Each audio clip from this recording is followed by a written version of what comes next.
গতকালকে একটা ঘটনা ঘটে গেল, দেখেছেন কিনা আপনারা? চোখে পড়েছে? মাহফিল আমার আলোচনা শেষ, মোস্তফা মাহবুবুল আলম আলোচনা করবেন। চেয়ারম্যান এসেছে, রানিং চেয়ারম্যান। আমার ভাইজান বললেন সাবেক চেয়ারম্যান, উনি সাবেক নন, উনি রানিং চেয়ারম্যান বাংলাদেশ জাতীয়তাবাদী দল।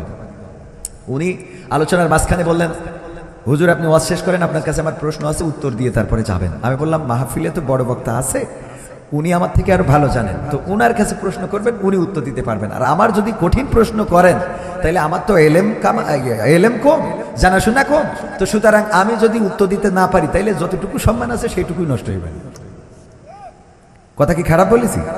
তো উনি লাস্টে বললেন যে আমি শেষ করে দিলাম, দেওয়ার পরে উনি বললেন আমার একটু প্রশ্ন আছে, একটু শোনেন। কি তো আপনাদের মধ্যে এত মত কেন, এত পথ কেন? সূরা ফাতিহা 5 জন আলেম, এই সেই মোবাইলে দেখেছে যে 5 জন আলেম, বিখ্যাত আলেমদের মধ্যে 2 জন বলতেছে সূরা ফাতিহা না পড়লে নামাজ হবে না, আর অন্যরা বলতেছে সূরা ফাতিহা ইমামের পিছনে পড়ার দরকার নাই। এত মত পার্থক্য কেন? আপনাদের এত 13 দল কেন, 14 দল কেন? তো আমি কথা বলতে যাচ্ছি, উত্তর দিতে যাচ্ছি, বুঝাইতে যাচ্ছি, উনি উনার কথার মধ্যে কথা বলেই যাচ্ছেন। তো আমি এক পর্যায়ে আমার যে আঞ্চলিকতা, মানে আমি বললাম আপনি যদি বগর বগর করেন তা আমি কিভাবে বলবো, আমার বলার তো সুযোগ দিবেন। এখন এই বগর বগর শব্দটা ওনার খুব সেন্সে লেগেছে, মাইন্ডে লেগেছে, বিএনপির নেতা, পাশাপাশি রানিং চেয়ারম্যান। তো এই কথাটা নিয়ে উনি উল্টো পাল্টা ব্যবহার করেছেন, যেগুলো আপনারা দেখে থাকতে পারেন। তো আজকে এটা নিয়ে কালকে থেকে তো talk of the town, Bangladesh, Satkhira, Jessore, Khulna, বিদেশ হইতে হইতে আজকে মানববন্ধন, তারপরে যে স্মারকলিপি নিয়ে গেছে ডিসি মহোদয়ের কাছে, সাতক্ষীরা জেলা ডিসির কাছে স্মারকলিপি পেশ করেছে এবং এটার ব্যবস্থা নিতে বলেছে। উনার পক্ষ থেকে আমার সাথে যোগাযোগ করা হয়েছে। আমি বলেছি আমার উনার প্রতি ন্যূনতম কোনো রাগ, ক্ষোভ, অভিমান কোনো কিছুই নাই, আমার মনের মধ্যে কিছু নাই ওনার জন্য দোয়া ছাড়া। আমি দোয়া করি আল্লাহ রাব্বুল আলামিন যেন উনাকে এটা হেদায়েতের ওসিলা করে দেন, এটা আমার দোয়া। কিন্তু সংগঠন যে সিদ্ধান্ত নিয়েছে, সাতক্ষীরার মানুষ যে সিদ্ধান্ত নিয়েছে, সেটাকে অ্যাভয়েড করার অথবা সেটাকে বন্ধ করার এখতিয়ারও আমার নাই, সেটাকে চালিয়ে নেওয়ার বলার অধিকার আমার নাই। কারণ সাতক্ষীরাবাসীকে বলেছে একজন আলেম সাতক্ষীরা এসে বেইজ্জতি হয়ে গেল, তো সাতক্ষীরার ইমানদার মুসলমান তাওহীদি জনতার দায়িত্বটা কি? এখন সাতক্ষীরার এটা তো প্রেস্টিজের ব্যাপার। আমি যদি মেহেরপুরে এসে এখন কোনো কারণে এখানে অপমানিত হই, তো আপনাদের লজ্জার কারণ কিনা? তো এটা লজ্জার কারণ। সেই জায়গা থেকে তারা মানববন্ধন বা প্রতিবাদ সমাবেশ, স্মারকলিপি পেশ যা কিছু করেছে এটা তাদের ব্যাপার। অনেকেই ফোন দিয়ে বলতেছে কবির ভাই কালকে তো আপনি কোনো প্রতিবাদ করেননি, কথা বলেননি, সাউন্ড করেননি, কিন্তু আল্লাহ ইজ্জত বাড়িয়ে দিয়েছেন। আচ্ছা, ইজ্জতের মালিককে, ইজ্জত দেন কে? আল্লাহ। ইজ্জত বাড়ান কমান এটার জন্য না, কালকে যেটা ঘটেছে ওই ঘটনাটার প্রত্যাশা আমি করি নাই। কেউ যদি মনে করে যে এই ঘটনায় কবির বিন সামাদ অনেক পরিস্থিতি পাইছে, তার প্রতি সিম্প্যাথি তৈরি হয়েছে বা তার এর জন্য বেশি ভালোবাসে, এটার কোনো প্রয়োজন নেই। বরং এই জাতীয় ঘটনা না ঘটে সবাই যদি ইসলামের জন্য এক কাতারে সামিল হয়ে যায়, সেটাকেই বরং আমরা ভালোবাসি। বলেন ঠিক না বেঠিক? এটাই আমাদের চাওয়া হওয়া উচিত। যাই হোক, আলোচনায় আসি। আলোচনাটা হলো যে আমি বলছিলাম যে অনেকে এসে বলে কবির ভাই আপনাদের মতো কি করে পরিচিত হইতে পারি, কি করে বিখ্যাত হওয়া যায়? মিজানুর রহমান আজহারি ভাই উনি যেখানে গিয়েছেন এটা ওনার আল্লাহ ওইখানে নিয়ে গিয়েছেন, ঠিক কিনা? একসময় ছোট ছোট মাহফিলে কথা বলতেন, এদিকে এসেছে কিনা জানি না, আমাদের যশোরে ছোট ছোট প্রোগ্রামগুলোয় কথা বলতেন। আর এখন উনি যদি কোথাও যান, প্রোগ্রাম ছাড়া গেলেও ওই যে প্রোগ্রাম করেছে তার থেকে 2-4 ডবল লোক এমনিই হবে, ঠিক না বেঠিক? আমির হামজা ভাই মুহতারাম, আপনার এলাকার সন্তান, উনি একসময় মাহফিল করেছেন, ছোট ছোট প্রোগ্রাম। এখন উনি যেখানে আসেন, আজকে যে লোক এর থেকে অন্তত কালকে 5 গুণ বেশি লোক হবে না? হবে না? তার মানে এই জনপ্রিয়তা কি উনার জন্য হয়েছে না আল্লাহ করে দিয়েছেন? যদি আল্লাহর জন্য নিবেদিত হন, আল্লাহ রাব্বুল আলামিন আপনার জন্য পথটা প্রশস্ত করে দেবেন, আপনার রিজিকটা সম্মানের রিজিক দান করবেন। আজকে রাশেদ কবির ভাই আপনার এলাকার সন্তান, আমার প্রিয় মানুষ, মাদ্রাসা করেছে প্রত্যন্ত অঞ্চলে, বাঁশবাগানের মধ্যে যেখানে কবর হয় সেখানে তিনি বাজার বসিয়েছেন। এত সুন্দর যে পরিবেশ উনি করেছেন, বলেন উনার সাথে আজ থেকে 6 মাস আগে মনে হয় আমার পরিচয় ছিল না। 6 মাস আগে কি পরিচয় ছিল? 6 মাস আগে পরিচয় ছিল না। 6 মাসের মধ্যে আল্লাহ রাব্বুল আলামিন একটা পরিচয় করে দিলেন। এটা এই পরিচয়, এই সম্পর্ক, সম্প্রীতি গড়ে দেওয়ার মালিক কে? এই সম্পর্কটা যদি জান্নাতে নিতে চাই, তাহলে জান্নাতের পথে হাঁটার দরকার আছে না নাই? জান্নাতের পথে যদি হাঁটতে চাই ভাইয়েরা আমার, আমি বলেছি আমরা আল্লাহর কাছে নিজেদেরকে সমর্পণ করতে হবে। ইন্না সলাতি ওয়া নুসুকি ওয়া মাহইয়ায়া ওয়া মামাতি লিল্লাহি রাব্বিল আলামিন। আল্লাহকে বলতে হবে, ওগো আল্লাহ, আমার নামাজ, আমার কুরবানি, আমার জীবন, আমার মরণ সব কিছু তোমার জন্য করে দিলাম। আল্লাহর জন্য যদি কেউ জীবন মরণ, তার জীবন মরণ, রিজিক, ধন সম্পদ সব করে দেয়, তার জন্য আল্লাহ যথেষ্ট হয়ে যায়। সুবহানাল্লাহ বলবেন না? সবাই জোরে বলেন সুবহানাল্লাহ। আল্লাহ কেমন করে যথেষ্ট হয়ে যায়। আমার রাশেদ কবির ভাই গরু পালন করেছে। কি গরু? গরু চেনেন কিনা? এই গরুরে খাইতে দেওয়ার জন্য মাঠে রেখে আসছে যে গরু তুমি খাও, খোলামেলা ধান কাটা হয়ে গেছে, এখন মনে যা চাই খাও। পাশে ছিল একটা জঙ্গল, জঙ্গল থেকে একটা বাঘ বের হয়েছে গরুরে ধরার জন্য। গরুর ধরার জন্য গরুর পিছু নিয়েছে, গরু দৌড়ায়, বাঘও দৌড়ায়। গরুর বাঘের দৌড়ের সাথে গরু দৌড়ায় পারবে? পারবে? বলেন পারবে? তো গরু পারবে না দেখে চিন্তা করলো যেহেতু পারা যাবে না, সুতরাং বুদ্ধি করে পাশে এই যে পানি দেখছেন এরকম শুকাই গেছে, কাদাওয়ালা একটা গর্ত বা খানা বা জমি, তার মধ্যে দিয়েছে গরু লাফ দিলে 4 হাত পা একসাথে কাদার মধ্যে পুঁতে গেছে। গরু ওইভাবে বসে আছে, কিন্তু বাঘ ওরে ধরার জন্য যখন লাফ দিয়েছে, বাঘের দৌড়ের গতি ছিল গরুর থেকে বেশি, এই জন্য গরু যেখানে আটকে গেছে, বাঘ ওই গরুরে রেখে 3 হাত সামনে যেয়ে পড়েছে। কয় হাত সামনে? বাঘও আটকে গেছে। যাওয়ার পরে বাঘ ছটফট করতেছে কি করে বের হওয়া যায়, কিন্তু কাদা এমন আঠালো, এমন জটিলপূর্ণ যে ওই কাদা থেকে নিজের হাত পা ছাড়ানো যাচ্ছে না। আর গরু কি করতেছে? পারে পা তুলে উনি জাবর কাটাচ্ছে। গরু যে কাজ। বাঘ বলছে গরু তুমি তো আসলেই গরু। গরু বলছে কেন ভাই, কি হয়েছে? কি হয়েছে মানে? আরে গরু, তুমি যদি আজকে আমার কাছে ধরা দিতে তাইলে আমি তোমারে খাইতাম, খেয়ে আমি বেঁচে থাকতাম। তুমি মারা যেতে কথা ঠিক, কিন্তু আমি তো অন্তত বেঁচে থাকতাম। আবার তুমি যদি দৌড়ায় পালিয়ে যেতে তাইলে আমি আর তুমি দুইজনই বেঁচে যেতাম। কিন্তু এমন একটা কাজ করেছো, কাদার মধ্যে লাফ দিয়ে তুমিও আটকে গেছো, আমিও আটকে গেছি। এখন তুমিও বাঁচবা না, আমিও বাঁচবো না রে। গরু বলছে তাইলে অসুবিধা কি? কয় এখনো কয় অসুবিধা কি? মারা যাবো এরপরে এখনো খাই। আচ্ছা গরু বাদ দে, তোর অসুবিধা বুঝছি না। আমার এখন প্রশ্ন হলো, এই বিপদের মধ্যে আমি যখন টেনশনে ছাড়ানোর চেষ্টা করতেছি, বেরোইতে পারি না, তুই তখন জাবর কাটাস কই না? তুই যে জাবর কাটাচ্ছিস এটা কারণটা কি? গরু বলল ভাই তোমার আমি একটু ওয়াজ শুনাই। কয় শুনাব। বলতেছে ইন্না সলাতি ওয়া নুসুকি ওয়া মাহইয়ায়া ওয়া মামাতি লিল্লাহি রাব্বিল আলামিন। ওগো ভাই শোনো, নিশ্চয় আমার গাড়ি টানা, আমার জোয়াল টানা, আমার নাঙল চষা, আমার ভুই বাসুই দিয়া, আমার দুধ দিয়া, আমার বাছুর দিয়া সব আমার মালিকের জন্য আত্মসমর্পণ করে দিস মালিকের কাছে। কয় ওয়াজ বুঝলাম না ভাই, ভালো করে বুঝায়। আমার একটা মালিক আছে, সেই মালিকের নাম রাশেদ কবির, মাহফিল করতেছে। এই জন্য ব্যস্ততার কারণে আমি এখনো বাড়িতে ফিরি নাই, এটা দেখার সুযোগ হয় নাই। রাত্রে যখন বাড়িতে ফিরবে গোয়াল ঘরে লাইট মারবে, মেরে দেখবে আমি বাড়িতে ফিরি নাই, চিন্তা করবে তাইলে গরু বিপদে পড়েছে। আমার এই বিপদ থেকে উদ্ধার করার জন্য আমার মালিক সে মাঠে চলে আসবে, তার 5 ব্যাটারির টর্চ লাইট দিয়ে যখন লাইট মারবে, চারিদিকে লাইট মারতে মারতে আমারেও দেখবে, তোমারেও দেখবে। দেখার পরে রাশেদ কবির তার মাদ্রাসার ছাত্রদের এনে আমারে তো উদ্ধার করবে রে, আর তোরে এখানে কবর দিয়ে তারপরে এখান থেকে যাবে। ঠিক না বে ঠিক? বলছো গো বাঘ ভাই, এবার বলো জাবর আমি কাটাবো না তুমি কাটাবা। ভাই ওয়াজটা কি বুঝিছাও? ওয়াজটা কি আপনারা বুঝিছেন? তার মানে গরু বলেছে ইন্না সলাতি ওয়া নুসুকি ওয়া মাহইয়ায়া ওয়া মামাতি লিল্লাহি রাব্বিল আলামিন। ওর মালিক যে রাশেদ কবির, তার কাছে তার গাড়ি টানা, তার নাঙ্গল টানা, তার জল টানা, ওই মালিকের কাছে এমন ভাবে নিজের সমর্পণ করে দিয়েছে। মালিক যদি বলে আজকে কাদায় নামতে হবে সে কাদায় নামে, যদি বলে আজকে শুকনো ভুই চষতে হবে চষে, যদি বলে ডানি ডাইনে যায়, যদি বলে বামে বামে যায়। যখন বাছুর দেওয়ার দরকার দেয়, যখন দুগ্ধ দহন করার দরকার চুপচাপ দাঁড়ায় থাকে, দুগ্ধগুলো দহন করে নেয়। গরু কিছু বলে না, কারণ গরু এই মালিকের কাছে নিজের আত্মসমর্পণ করে দিয়েছে। এমনকি যেদিন জবাই করবে, জবাই করার জন্য যেই খাটের কাছে গরু জবাই করে কাটতেছে, ওই খাটের কাছে যদি বেঁধে রাখে, তারপরে ওখানে শুয়ে শুয়ে জাবর কাটায়। ঠিক না বেঠিক? একটা গরু কুটা হাসছে, কাটা হাসছে, আর একটা গরু ওখানে শুয়ে জাবর কাটাচ্ছে। কারণ কি? কারণ ওর কথা হইলো আমার জীবন, আমার মরণ, আমার ইবাদত, আমার বন্দেগী সব রাশেদ কবিরের জন্য। সুতরাং ও যদি আমার জবাইও করে তো অসুবিধা দেখি।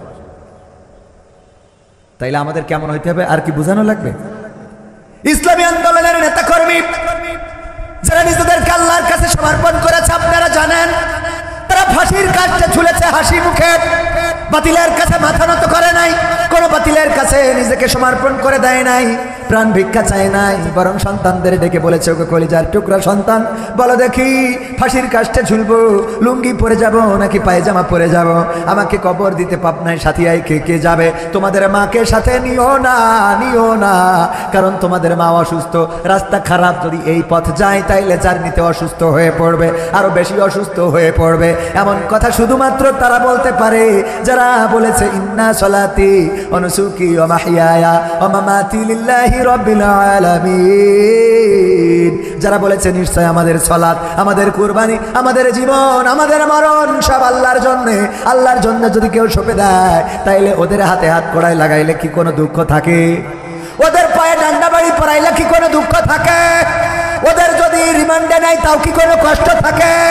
ওদের যদি ফাঁসির কাস্টে ঝুলাই রে, ফাঁসির কাস্টে ঝুলার আগে আবার গ্রিন টিতে গ্রিন টির কাপে চুমুক মেরে তারপরে ফাঁসির কাস্টে ঝোলে, কারণ তারা জানে আমাদের একজন মালিক আছে যার কাছে আমরা আত্মসমর্পণ করে দিয়েছি। জেলে গেলেও আল্লাহ সেখানে আসে না নাই, যায় সেখানে আল্লাহ আসে না নাই। যদি ফাঁসির কাস্টে ঝোলে সেখানে আল্লাহ আসে না নাই। আর যদি কবরে যায় সেখানে আল্লাহরে পাওয়া যাবে না। ও যাবে ওখানে পাওয়া, কিন্তু যারা আল্লাহর বাইরে নিজেদের মাথা অন্য জায়গায় সমর্পণ করেছে তারা কি করে আপনারা দেখেছেন? 5ই আগস্টে হেলিকপ্টারে করে চলে গেল, কারণ তারা এতদিন পর্যন্ত আল্লাহর কাছে মাথা নত করে নাই, তারা আল্লাহর কাছে সমর্পণ করে নাই, তারা নিজেদের জীবন মরণ আল্লাহর জন্য নিবেদিত করে দেয় নাই। যার জন্য বলেছে আল্লাহ তোমার দিয়ে হবে না, নরেন্দ্র মোদী দাদা হেলিকপ্টার পাঠাও। ঠিক না বে ঠিক? কারণ তাদের মাথা নতটা আল্লাহর জন্য ছিল না। এদের অবস্থাটা ছিল এমন যে এক হিন্দু আর মুসলমান দুইজনে তর্ক বাঁধাইছে। মুসলমান বলতেছে আল্লাহ বড়, হিন্দু বলতেছে ভগবান বড়। মুসলমান কয় আল্লাহ বড়, হিন্দু বলে ভগবান বড়।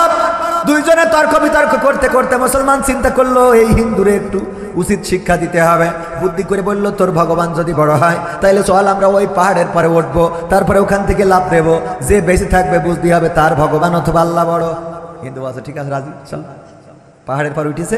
মুসলমানের ধান্দা ছিল যে ওরে বইলে কোনোভাবে আগে লাভ দিয়ে হবে, ও পড়িয়ে মরিয়ে যাবে, এরা লাভ দিয়ে লাগে। বুদ্ধি ঠিক আছে না? পাহাড়ের পরে দুইজনে উঠার পরে বলছে, মুসলমান বলছে লাভ দাও, হিন্দু বলে তুমি লাভ দাও, কয় না তুমি লাভ দাও না, তুমি লাভ দাও। কয় তুমি তো ডেকে এনেছো, কয় তুমি তো রাজি হয়েছো, তোমার ভগবান যদি এত বড় হয় তো তোমার লাভ দিতে অসুবিধে কোথায়? হিন্দুর ইমানে জজবা বেড়ে গেছে, ঠিক আছে আমার ভগবানের পরে বিশ্বাস আছে, লাভ দিয়েছে। ওগো ভগবান তুমি আমারে রক্ষা করো বলে লাভ দিয়েছে, বেঁচে গেছে। এবার কয় দাও লাভ দাও, তুমি লাভ দাও। মুসলমানের তো চিন্তা ছিল যে আমি লাভ দিয়া লাগবে না, ও মরে যাবে, কিন্তু বেঁচে যখন গেছে টেনশনে পড়ে গেছে যে আসলেই তাহলে কি ভগবান বড় নাকি আল্লাহ বড়? এই টেনশনে লাভ দেওয়ার সময় বলতেছে আল্লাহ তুমি যদি না পারো ভগবান রক্ষা করো। বুদ্ধি আছে না নাই? আমার আগের যারা ছিল আল্লাহওয়ালা পরহেজগার, সকালবেলা উঠে আগে যায় নামাজ খুঁজতো, তারপরে নামাজ আদায় করতো, তারপরে কোরআন পড়ে দিনের শুরু করতো। এমনকি আমার স্বামী মুসলমান হাফিজাহুল্লাহ বললো ওলিয়া উলিয়ার পর্যায়ে পৌঁছে গেছে। কথা কয় না? ওলিয়া উলিয়ার পর্যায়ে পৌঁছে যাওয়া লোকগুলো যখন বিপদে পড়ে গেল, আমার ইসলামী আন্দোলনের নেতা কর্মীরা তারা হাসতে হাসতে ফাঁসির কাছে ঝুলল। কাদের মোল্লার জল্লাদেরা বলেছে কাদের মোল্লা মানুষটা ছিল ছোট আর জল্লাদগুলো ছিল সুঠাম দেহি অনেক বড় বড়। এই জল্লাদগুলো যখন কাদের মোল্লাকে ফাঁসির কাছে নিয়ে যাচ্ছিল, জল্লাদগুলো বলেছে যে আমরা কাদের মোল্লার সাথে দৌড়ায় পারি নাই, সে যেন আমাদের আগে অতি দৌড় দিয়ে ফাঁসির কাছে ঝুলে পড়ে ফাঁসির কাছে চলে গিয়েছে। ছোট মানুষটা ওনার হাঁটার গতিটা, উনি হাঁটলে বড়দের সাথে কি হেঁটে পারবে নাকি? না পারবে না, কিন্তু এত দ্রুত গতিতে হেঁটেছেন যে জল্লাদেরাও তার সাথে হেঁটে পারে নাই। ওগো আমার ভাইয়েরা, কারণ কি? কারণ হলো এটা, তারা এটাই চিন্তা করেছে মৃত্যুর পরে সাক্ষাৎ হবে কার সাথে? কার সাথে? যারা আল্লাহর কাছে নিজেদেরকে সমর্পণ করে দেয়। হযরত আব্দুল কাদের জিলানী রাহিমাহুল্লাহ তিনি মাঝে মাঝে দোয়া করতেন, ওগো রব তুমি যদি পরকালে হাসর শেষে বিচার শেষে আমারে যদি জান্নাতে দাও, আর জান্নাতে দিয়ে যদি আমার সাথে কথা না বলো, ওগো রব এমন জান্নাত আমি প্রত্যাশা করি না, এমন জান্নাত আমি চাই না। আর তুমি যদি আমারে জাহান্নামে দাও, আর যদি বলো ওগো আব্দুল কাদের জিলানী কেমন আছো, জাহান্নামটা কেমন লাগে, যদি এই খবরটা তুমি নিতে চাও, যদি নাও তাইলে সেই জাহান্নামে থেকেও আমি শান্তি পাবো, তুমি যদি খবর না নাও তাইলে ওই জান্নাতেও আমি যেতে চাই। এরা ভালোবেসেছে কাকে? আল্লাহকে, আল্লাহর প্রতি নিজেদেরকে সমর্পণ করে দিয়েছে, বিনিময়ে তারা জান্নাত পেয়েছে, বিনিময়ে তারা দুনিয়ায় সম্মান পেয়েছে। আল্লামা সাঈদীর জানাজা বন্ধ করতে চেয়েছিল, আল্লামা সাঈদীর কবর দেওয়া ওসিয়ত করা ছিল, যেখানে আজকে প্রধান অতিথি হিসাবে থাকার কথা ছিল সুযোগ্য সন্তান আলহাজ শামীম সাঈদী, উনি সহ ওনার কলিজার টুকরা সন্তান মাসুদ সাঈদী। তারা বারবার করে হাসপাতালে একটু দেখতে চেয়েছিলেন, যখন নিয়ে গেল একটা বারের জন্য কথাটাও বলতে দেয় নাই, একটা বারের জন্য তাদের সাথে সাক্ষাৎ করতে দেয় নাই। এই জীবন্ত মানুষটার ইনজেকশন পুশ করে শহীদ করে লাশটা ঢাকা শহরে জানাজাও পড়তে দেয় নাই, নিয়ে চলে আসতে হয়েছে খুলনায় কবর দিবেন ওসিয়ত মোতাবেক, কিন্তু খুলনায়ও কবর দিতে দেয় নাই। খুলনায় স্লোগান দিয়েছিল খুলনার ইহুদি দেলোয়ার হুসাইন সাঈদী। বলেন নাউজুবিল্লাহ। যারা এই কথাগুলো বলেছিল তারা কি একজন আজ দেশে আছে? আর থাকলেও কি অন্তত উপরে আছে? কোথায় আছে? ইঁদুরের গর্তে। কোথায়? এমপিরা সব কোথায় গেল? মন্ত্রীরা সব কোথায় গেল? কোথায় কাদের কাকা? তাদের সারা দেশটা এখন লাগে ফাঁকা ফাঁকা। পালাবো না, প্রয়োজন হলে ফখরুলের বাসায় গিয়ে উঠব। ঠাকুরগাঁওয়ে বাসা আছে না? ঠিক না ভাই? ঠিক। পালাবে না, পালাবে না, যাই না তবু দেখা। পালাবে না, পালাবে না, যাই না তবু দেখা। তাদের সারা দেশটা এখন লাগে ফাঁকা ফাঁকা, ওদের সারা দেশটা এখন লাগে ফাঁকা ফাঁকা। আইন মন্ত্রী আটকে গেল আইনেরই ফাঁকে, দাড়ি ছাড়া দরবেশের ভণ্ড ভণ্ড লাগে। আইন মন্ত্রী আটকে গেল আইনেরই ফাঁকে, দাড়ি ছাড়া দরবেশের ভণ্ড ভণ্ড লাগে। শুনছি কত নেতা নেত্রী খাইতেছে ভাই ডান্ডা, বিচারপতি কালামানিকের ফাটিয়েছে আন্ডা। পলকের ঝলক গেল, পলকের ঝলক গেল থামিয়ে নেটের চাকা। তাদের সারা দেশটা এখন লাগে ফাঁকা ফাঁকা, ওদের সারা দেশটা এখন লাগে ফাঁকা ফাঁকা। কই গেল সেই সংসদেতে মমতাজের গান? কোথায় গেল হযরত বলা শামীম ওসমান? আছে? পাওয়া যায়? মমতাজ কত গান গাইলো। আমি বলি এত বড় নেমো খারাপ। ওর যখন প্রেমিক চলে গেছে তখন গান গাইল, ওরে ও রিকশাওয়ালা তুই ধীরে ধীরে চালা, তোর সাথে বলবো আমার মনে কত জ্বালা। বলিস না? বলে নাই। ওর প্রেমিক চলে গেল তাই রিকশাওয়ালার সাথে জ্বালার কথা বলল। আবার স্বামী যখন চলে গেল তখন কি বললো? বন্ধু যখন বউ লইয়া আমার বাড়ির সামনে দিয়া ভেন্সি কাটটা লুঙ্গি ধইরা হাইটা যায়, ও বুকটা ফাইটা যায়। বলেছে না? বলে নাই। তা তোর নেত্রী গেল, তো তুই একটা ফাটাফাটির গান গালি না? তো কথা কয় গেয়েছে একটা ফাটাফাটির গান। আমি শিখাই দিছিলাম, বললাম এইটা অন্তত গাও। আমার সোনার ময়না পাখি কোন বা দোষে দাদার কাছে গো, আমরা দেশে কেমনে থাকি রে আমার কলজের ময়না পাখি।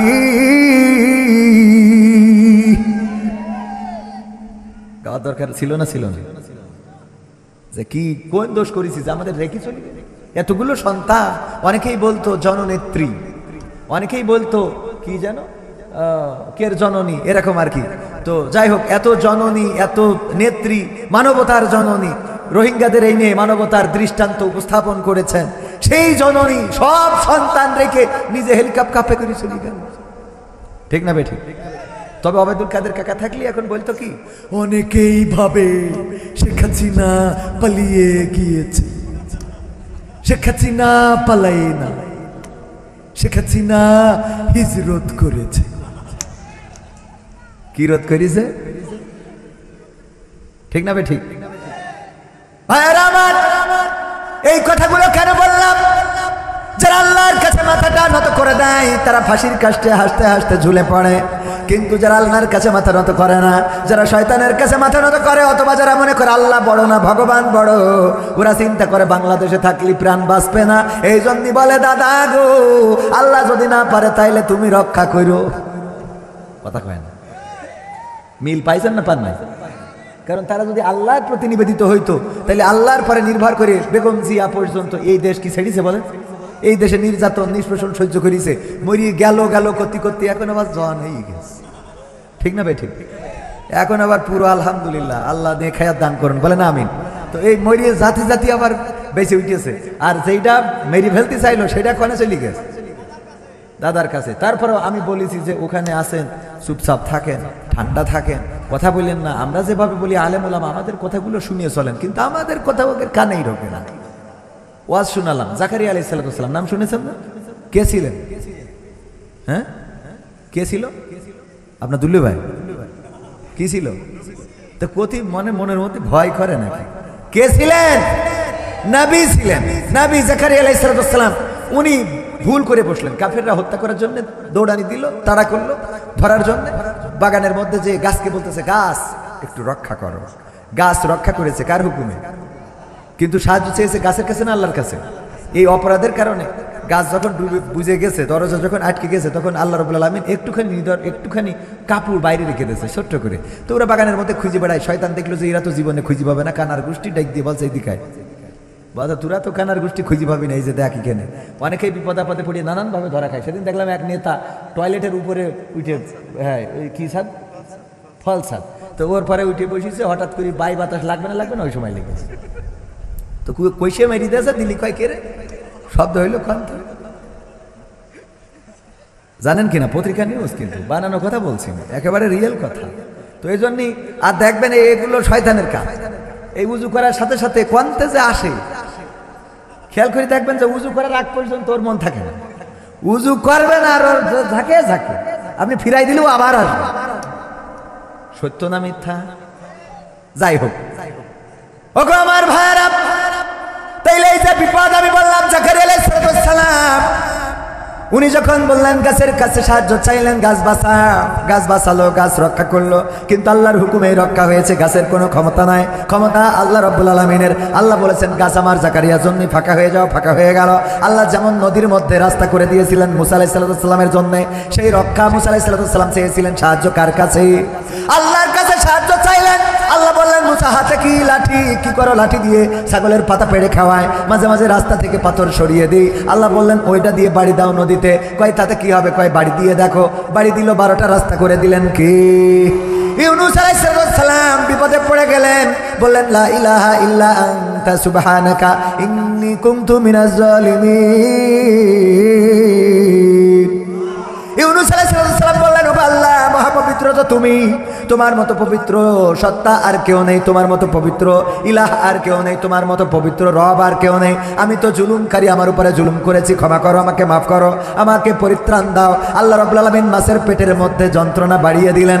মাছের যন্ত্রণা বেড়ে গেল, আর ওই মাছ কি করলো? নিরাপদ জায়গায় এনে রেখে গেল। আল্লাহ বললেন ওগো ইউনূস, তুমি যখন চিৎকার করেছিলে, ওই রাতের অন্ধকার, পানির অন্ধকার আর মাছের পেটের অন্ধকার, ওই অন্ধকার থেকে ডাক দিলে আমাকে পৃথিবীর কোনো মানুষ শোনে নাই, তোমার বাবা শোনে নাই, মা শোনে নাই, তোমার দলের লোক শোনে নাই, খালেদা জিয়া শোনে নাই, শেখ হাসিনা শোনে নাই, তোমার রাশেদ কবির শোনে নাই, ইকরামুল কবির শোনে নাই। তোমার ওই ডাকটা আমি আরশে আজিম থেকে শুনলাম, আর আমি আল্লাহ তোমার ডাকে সাড়া দিলাম, মাছের পেটে যন্ত্রণা বাড়িয়ে দিলাম, মাছ আবার নিরাপদ জায়গায় তোমারে রেখে গেল। এমনি ভাবে ইব্রাহিম আলাইহিস সালামকে যখন আগুনে ফেলা হলো, ইব্রাহিম আলাইহিস সালাম ডাকলেন কাকে? আল্লাহকে ডাকলেন, আল্লাহর কাছে মাথা নত করেছিলেন। ইব্রাহিম আলাইহিস সালাম বলেছিলেন ইন্নী ওয়াজ্জাহতু ওয়াজহিয়া লিল্লাযী ফাতারাস সামাওয়াতি ওয়াল আরদ হানিফান ওয়া মা আনা মিনাল মুশরিকিন। ইব্রাহিম বললেন ওগো রব, আমি আমার মুখ ঘুরাই দিলাম, আমি আমার চেহারাটা ফিরিয়ে দিলাম পৃথিবীর সব কিছু থেকে সেই দিকে যিনি আসমান জমিন সৃষ্টি করেছেন, আসমান জমিনের মালিক যিনি, তার দিকে আমার মুখটা করে দিলাম। আমি ঘোষণা করে দিলাম আমি আর ওই জালেমদের সাথে যাব না, আমি আর ওই জুলুমকারীদের সাথে যাব না, আমি আর ওই স্বৈরাচারদের সাথে যাব না, আমি আর ওই ফাঁসিবাদের সাথে নেই। এই কথা যখন বলে দিল, দেওয়ার পরে মূর্তিগুলো ভাঙলো। আপনারা সব ঘটনা জানেন। বড় মূর্তিটা রেখে সব ছোটগুলো ভেঙে ফেলেছে, বড়টার কাঁধের উপরে কুঠালটা রেখে এসেছে। তারপরে যখন ওকাজ মেলা থেকে ফিরলো, ফিরার পরে দেখে মূর্তিগুলো ভাঙা, শুধু একটা বেঁচে আছে, বাকি সব মরিয়ে ভূত হয়ে গেছে। বলছে এই কাজ কিরা করিয়েছে? জামাত শিবিরের কাজ। মানে কিছু হইলেই, হ্যাঁ কথা কয় না, কিছু হইলেই কোনো কথা ছাড়াই, মানে জেনে যা হোক, দোষ কাদের ঘাড়ে? ওগো আমার ভাইরা, এই কাজ করেছে ইব্রাহিম। কারণ কি? কারণ দেখেছি সে টুপি পরে, দাড়ি রাখে, টাকনুল পরে, কাপড় পরে, জুব্বা পরে, আল্লাহ বলে নাকি কোন রব আছে তার ইবাদত করে। সুতরাং মনে হয় রে বিপদ বিপদ। ওই এই কাজটা করেছে। ইব্রাহিমকে ডাকা হলো, আলাইহিস সালামকে নিয়ে গেল। নিয়ে যাওয়ার পরে বলছে দেখো এই কাজটা কারা করেছে। ওটার কান্দের উপরে কুড়ইল, ওই কাম শিখেছে। ও কাম সারবে কেন? বলছে ওই যে খাবার রয়েছে সামনে, ওই নিয়ে কাড়াকাড়ি করিয়েছে। ওর মিজাজ খারাপ হয়ে গিয়ে সবগুলো মেরিতে থুই দিয়েছে। নমরুদ বলছে তুমি আমার পাগল বুঝাচ্ছ, পাগল পাইছ। তো বলছে কে? তুমি কি জানো না এই মূর্তি কথা বলতে পারে না, হাঁটতে পারে না, নড়তে পারে না, খাইতে পারে না, নিজেরা মারামারি করবে কেমন করে?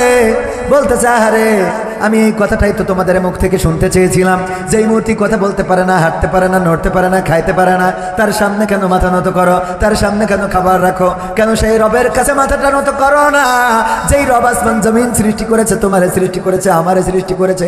নমরুদ কয় বুঝা শেষ, আর বলা লাগবে না। এবার তোমার জন্য জাহান্নাম বানাবো, কারণ আমি তো রব। জাহান্নাম বানানো হয়ে গেল, ফেলবে। চড়ক গাছ এখনকার সময় ক্রেন দিয়ে যখন ফেলবে, এই ফেলার সময় ফেরেশতারা আসলো, আল্লাহর কাছ থেকে অনুমতি নিয়ে, ওগো রব যেতে দাও, তোমার বন্ধুকে একটু সাহায্য করতে যাব। আল্লাহ বললেন যাও, তবে আমার বন্ধুর কাছে জিজ্ঞাসা করবা সাহায্যের দরকার আছে না নাই, আছে না নাই, এটা জিজ্ঞাসা করবা। ফেরেশতারা এসে বললো ইব্রাহিম আমরা সাহায্য করার জন্য আসছি। ইব্রাহিম আলাইহিস সালাম বললেন আল্লাহ কি পাঠিয়েছেন? বললো আল্লাহ পাঠান নাই, আমরা অনুমতি নিয়ে এসেছি। কেমন করে অনুমতি? আল্লাহকে বললাম আল্লাহ তোমার বন্ধু আগুনে পুড়বে, আমরা কি করে তাকিয়ে দেখি, আমাদের সহযোগিতা করতে যেতে দাও। ইব্রাহিম আলাইহিস সালাম বললেন ওগো ফেরেশতারা ফিরে যাও সেই রবের কাছে, যে রবের কাছ থেকে অনুমতি নিয়ে এসেছো। তোমরা আমার অবস্থা যা জানো তার থেকে বেশি ভালো জানেন আমার সেই রব। তিনি যদি চান তাইলে রক্ষা করবেন, তিনি যদি না চান তাইলে আমাকে রক্ষা করবেন না। আল্লাহ রাব্বুল আলামিন বললেন ইয়া নারু কুনি বারদাও ওয়া সালামান আলা ইব্রাহিম। ওগো আগুন তুমি আমার ইব্রাহিমের জন্য ঠান্ডা আরামদায়ক হয়ে যাও। আর আগুন ইব্রাহিম আলাইহিস সালামের জন্য ঠান্ডা হয়ে গেল, আরামদায়ক হয়ে গেল। ওগো আমার ভাইয়েরা, এমনি ভাবে যারা আল্লাহকে ডেকেছে তারা আল্লাহকে পেয়েছে না পায় নাই? পেয়েছে না পায় নাই? কেউ বলে বলুক তোমায় চেনা বড় কঠিন দায়, কেউ বলে বলুক তোমায় চেনা। তোমার প্রেমে যে মজেছে মাওলা, তোমার প্রেমে যে মজেছে মাওলা, প্রেমে ডুবে মরেছে। কেউ বলে বলুক তোমায় চেনা বড় কঠিন দায়, কেউ বলে বলুক তোমায় চেনা। ইব্রাহিম কে হাত পা বেঁধে নমরুদ বনের জ্বালা মিটাতে ছিটকে দিল আনালো কূপে। তুমি সেই অনলে ফুল ফুটাইলে, সেই অনলে ফুল ফুটাইলে, নিখুঁত কলা কৌশলে। কেউ বলে বলুক তোমায় চেনা বড় কঠিন দায়, কেউ বলে বলুক তোমায় চেনা।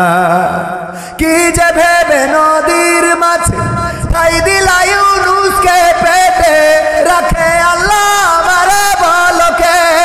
তুমি মুসাকে ছেড়ে তুর পুড়াইলে, মুসাকে ছেড়ে তুর পুড়াইলে, নিখুঁত কলা কৌশলে। কেউ বলে বলুক তোমায় চেনা বড় কঠিন দায়, কেউ বলে বলুক তোমায় চেনা। ইসমাইল কে হাত পা বেঁধে কি ইসমাইলের গলা খান দুভাগ হবে ভেবে স্বামী, অবলারে করলা কুরবানি। তুমি মরিয়মকে মা বানাইলে, মরিয়মকে মা বানাইলে, নিখুঁত কলা কৌশলে। কেউ বলে বলুক তোমায় চেনা বড় কঠিন দায়, কেউ বলে বলুক তোমায় চেনা। তোমার প্রেমে যে মজেছে মাওলা, তোমার প্রেমে যে মজেছে মাওলা, প্রেমে ডুবেই মরেছে। কেউ বলে বলুক তোমায় চেনা। আল্লাহকে চেনা কি কঠিন না সহজ? একদম বর্তমান জামানার একটা উদাহরণ দিই, কেমন সহজ। আল্লাহ বলেছেন অতুইজ্জু মান তাশাউ ওয়া তুযিল্লু মান তাশা। আল্লাহ যাকে চান তাকে ইজ্জত দেন, যাকে চান তাকে বেইজ্জতি করেন। এইটুকু শুধুমাত্র দেখেন। কয়েকদিন আগে আমাদের শেখ হাসিনা বলল পদ্মা সেতুর উপর থেকে টুস করে ডক্টর ইউনূসকে পদ্মায় ফেলে দিতে হবে, বলিছে না বলে নাই? আর আল্লাহ রাব্বুল আলামিন কি করলো? ওই চেয়ার থেকে তারে সরাই দিয়ে সেই চেয়ারে আবার এই ইউনুসরে বসাই দিয়েছে, দিয়ে পদ্মা সেতুর মালিক এখন কিডা? ইউনুস না, এখন টোলের টাকা কার কাছে যায়? যেই সেতুতে ফেলাই দেবে বললো এই সেতু আমি করে দিয়েছি আমার আব্বার টাকা দিয়ে, সেই সেতুর মালিক এখন কিডা? ডক্টর ইউনুস। আবার যে ফেলে মারতে চাইলো সেই ইউনুস আবার ভারতে দাদার সাথে যখন দেখা হইলো, দাদাও তো শুনলাম যে আমাকে সাথে নাকি মিটিং করবে না, পরে দেখা গেল যে না, দাদা মিটিং করবে মানে কি ওয়েটিংয়ে, কি কিটিংয়ে, ক্লাসে ছাত্ররা অপেক্ষায় থাকে না টিচার অপেক্ষায় থাকে? ছাত্ররা অপেক্ষায় থাকে, টিচার যায়, যাওয়ার পরে সবাই দাঁড়ায় এতে সালাম দেয়, ঠিক না বেঠিক? তো আমাদের স্যার ঢুকলো, ওনারা সবাই দাঁড়ায় বললো ওম শান্তি নম নম, বলেছে না বলেন? তাইলে মাল কি বোঝা গেছ? তো এই ছোটখাটো খেলোয়াড় না। শুধু তাই না, ডক্টর ইউনুস ইংরেজিতে বলিস তো, আমি অত ইংরেজি ভালো বুঝবো না, তবে আমার মনে আছে ইংরেজিতে বলিস যেহেতু এরকম বলিছে যে আমাদের দেশের পদ্মা সেতু করেছে Sheikh Hasina, metro rail, flyover, expressway, এক্সিভেটেড ওয়ে, টানেল, তারপরে মডেল মসজিদ, রাস্তাঘাট, বিল্ডিং, কলকারখানা, পায়খানা সব করে দিয়েছে সে। সুতরাং আমাদের শেখ হাসিনার লাগবে, কথা কয় না, বলিছে না বলে নাই যে আমাদের তার লাগবে, বলিস তো? দাবি জানাইছে না জানাই নাই? কিন্তু আমার মনে হলো দাদা হিন্দিতে কইছে, আমি তো বুঝিনি, হয়তো এরকম কথা কইছে, অনেক সাধনার পরে আমি পেলাম তাহার মন, কথা কয় না। এই জন্য এখনো পর্যন্ত দেয় নাই, এখনো পর্যন্ত দেয় নাই। ডক্টর ইউনুসকে নিয়ে অনেক কথা হচ্ছে, ডক্টর ইউনুসকে একটু তো সময় দিবেন, ইন্টারন্যাশনাল ব্যক্তি, উনি তো এমন একজন খেলোয়াড় যে যেখানে আমাদের দেশের সাবেক মন্ত্রী, প্রতিমন্ত্রী, প্রধানমন্ত্রীরা জাতিসংঘের মহাসচিবের সাথে সেলফি তোলার সুযোগ তো দূরের কথা, মিটিং করার দূরের কথা, সেলফি তোলার সুযোগ পেত না। আর ডক্টর ইউনুস বললো যে আপনার তো আমাদের দেশে জাতি হবে, শুধু গেলি হবে না, একটু লাইন করিতে আপনার এই পাঞ্জাবি পরে এতে রোহিঙ্গা বানাই ছেড়ে দেবো, নিয়ে গেছে না টেকনাফে, পাহাড়ে জঙ্গলের মধ্যে নিয়ে যাইয়ে পাহাড়ে উঠাইছে, উঠাইয়ে শুধু ওই না বলছে তার রোজা রাখতে হবে, তো হিন্দু কিন্তু যা হয়েছে অসুবিধা নেই, রোজা রাখা লাগে, কথা কয় না, রোজা রাখাইছে না রাখাই নাই? এইটা হলো ডক্টর ইউনুস। সুতরাং তার একটু কাজ করতে দেওয়ার দরকার আছে না নাই? আমার তো মনে হয় এতদিন ধরে সরকার পতনের আন্দোলন হতো যে সিআর ছাড়, এক দফা এক দাবি, এই সিআর থেকে তুই কবে যাবি, ঠিক না বেঠিক? আর এখন নতুন করে আন্দোলন হবে সিআর রক্ষার আন্দোলন, সরকার রক্ষার আন্দোলন, যে ডক্টর ইউনুস আরো কিছুদিন থাকুক। দেখলাম কাতারে গিয়েছে প্রবাসীরা বলছে আমরা আপনাকে 5টা বছর কমপক্ষে চাই, দেখেছেন কিনা আপনারা? দেখেছেন না দেখেন না? তো 5টা বছর যদি সুযোগ দেওয়া হয় কোনো অসুবিধা আছে? তো এই লোকটার একটু সুযোগ দিতে হবে কাজ করার জন্য, যেন দেশের উন্নয়নে কাজ করতে পারে। আলোচনায় ফিরে আসি, অনেকেই তো অনেক কিছু আশা করেন, এই যে হুজুর কি হবে বেঁচে থেকে, বলেন বলবো, শুনবেন, সময়ের মধ্যে শেষ করব। 12টার দেখেন এতগুলো কাগজ, দেখি আমার যেহেতু 12টার মধ্যে শেষ করতে হবে, কাল আবার প্রোগ্রাম, দিনের বেলায় প্রোগ্রাম, রাতে প্রোগ্রাম, মা বোনদের যে ঘুমাতে হবে। আসসালামু আলাইকুম হুজুর, কেমন আছেন? নির্বাচনী গরম হয়ে লেগেছে, গানটি শুনতে চাই, বিএনপি তাড়াতাড়ি নির্বাচন চাচ্ছে, এটা তো বিএনপি নির্বাচন চাচ্ছে, এটা তো ভালো, জনগণের নির্বাচিত সরকার দরকার আছে না নাই? তাড়াতাড়ি বলতে যেহেতু 16 বছর ধরে ভোট হয়নি, তা অন্তত 6টা বছর আমাকে ওয়েট করতে কোনো অসুবিধা নেই, ঠিক না বেঠিক? হ্যাঁ।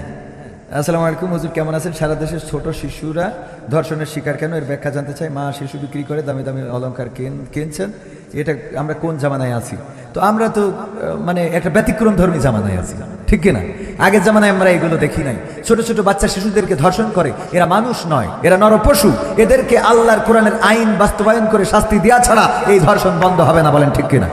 এই ধর্ষণ বন্ধ করার জন্য বাংলার জমিনে আল্লাহর কোরআনের আইন কায়েম করা দরকার।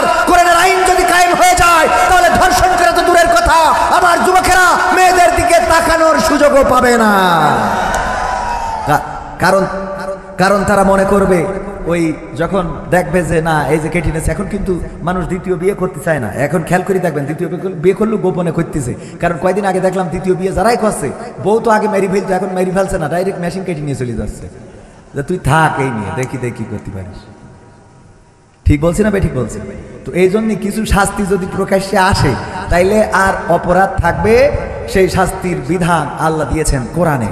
বামপন্থীরা পর্যন্ত ধর্ষণ বিরোধী আন্দোলন করতে যেয়ে বলেছে মৃত্যুদণ্ড দিতে হবে ধর্ষণের শাস্তি। তোরা তো এখন বলিস, আর আমার আল্লাহ 1400 বছর আগে বলেছে, ঠিক না? ঠিক, সেই কোরআনের আইন কায়েম হোক, এটা কি আপনারা চান?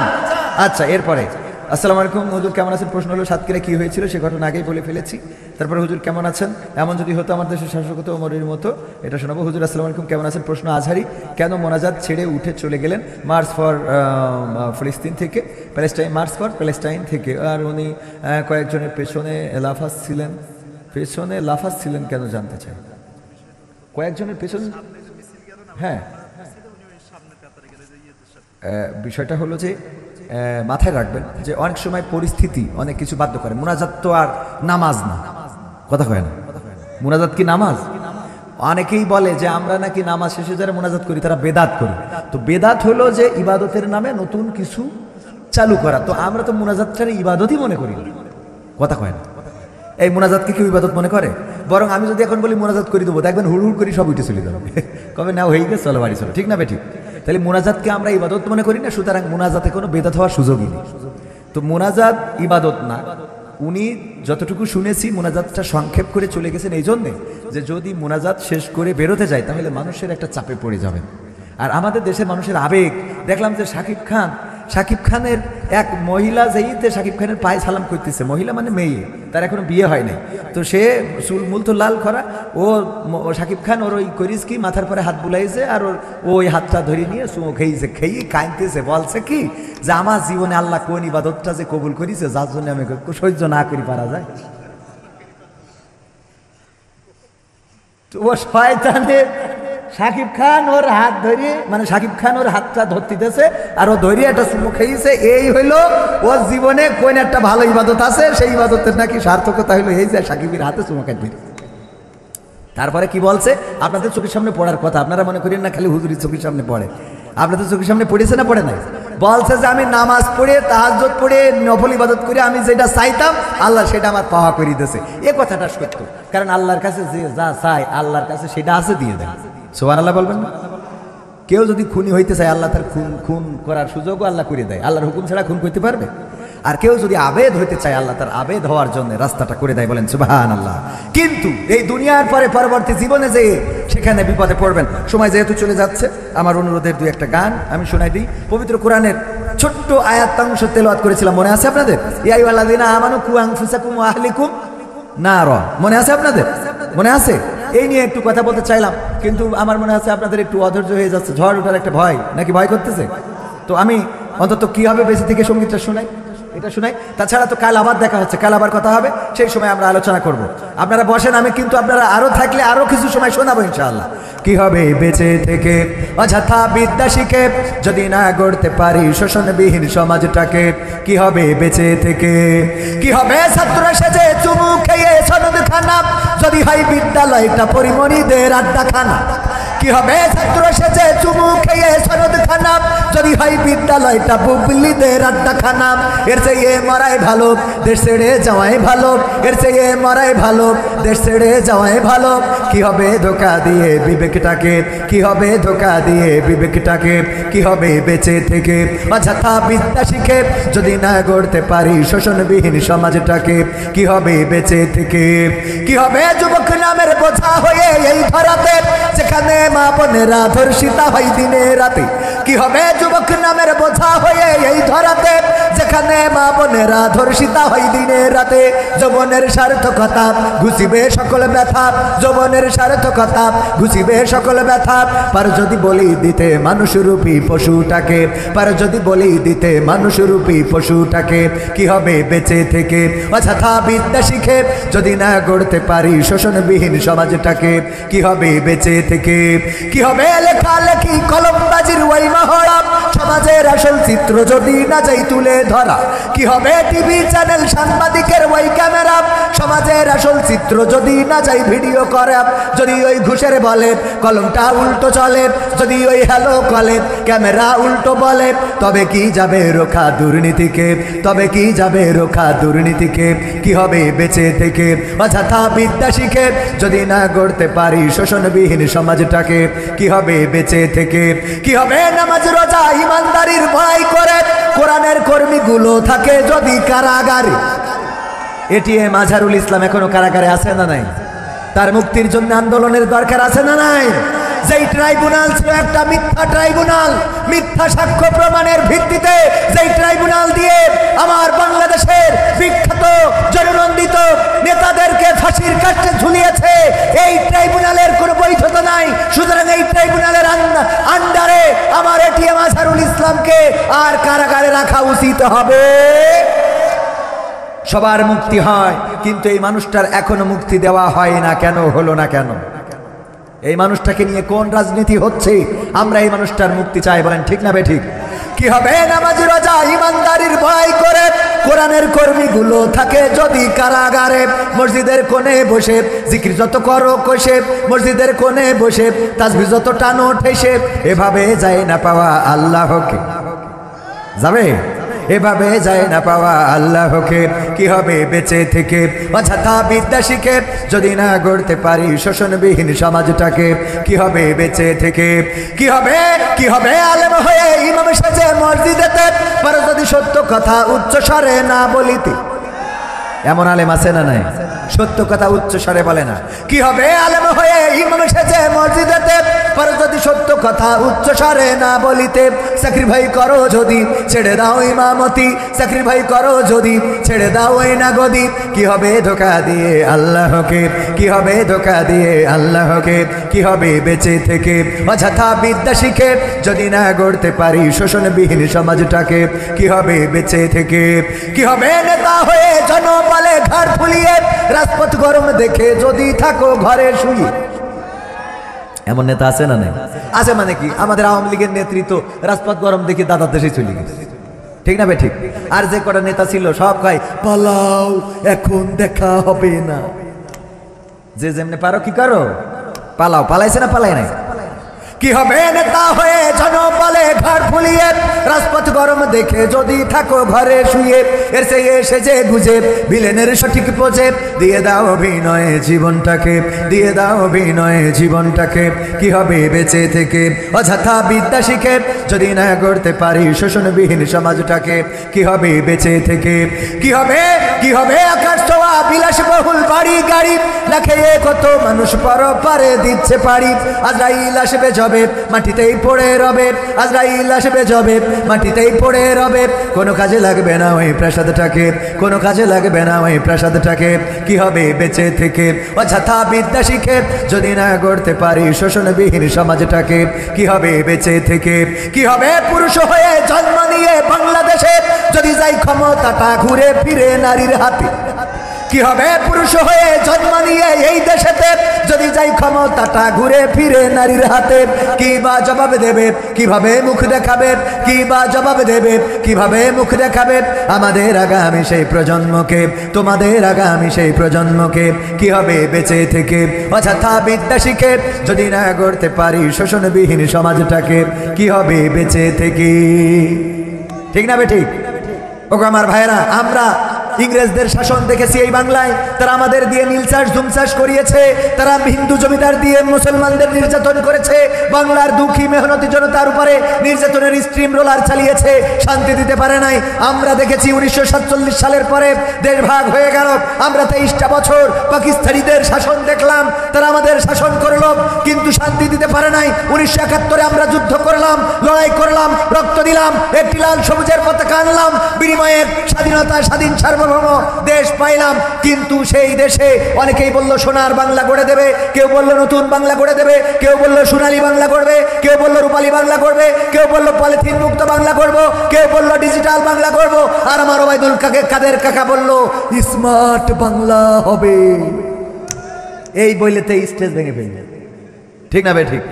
কিন্তু আমরা দেখলাম সোনার বাংলা গড়তে যে পারে নাই, সবুজ বাংলা গড়তে যে পারে নাই, সোনালী বাংলা, নতুন বাংলা, পূবালী বাংলা, রূপালী বাংলা, ডিজিটাল বাংলা, স্মার্ট বাংলা গড়তে যে তারা বরং দেশে অশান্তি বৃদ্ধি করেছে, শান্তি দিতে পারে নাই। সুতরাং এখন সিদ্ধান্ত হলো আমরা সোনার বাংলা, রূপালী বাংলা, সোনালী বাংলা, নতুন বাংলা, ডিজিটাল বাংলা, স্মার্ট বাংলা আর দেখতে চাই না।